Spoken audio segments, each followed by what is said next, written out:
In this problem, I've got a car, right? And this car, here's a really terrible car. Right? Wow, that's awful. That's traveling a certain speed, and it hits the brakes, and it undergoes a constant deceleration, so it's slowing down. How many revolutions does each tire make? So this tire is spinning around, right? So I want to know the number of revolutions this tire makes as it comes to a stop. Okay, so I know this is my acceleration. I have an initial velocity, and they have a radius. So there's my radius, right? So first, let's turn linear quantities into angular quantities, right? So if I do my velocity over r, I can get the angular velocity of the tires, okay? So my angular velocity is going to be in radians per second. I need to get that angular velocity. And my acceleration, if I turn linear into angular, same thing.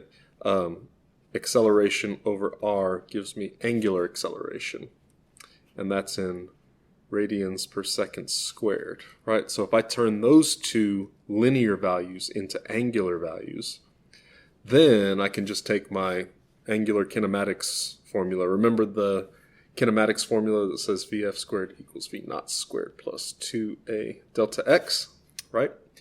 I can just swap out my angular quantities for my linear quantities. So that means my equation is going to say omega final squared equals omega initial squared plus 2 alpha times delta theta, right? Because velocity matches with angular velocity.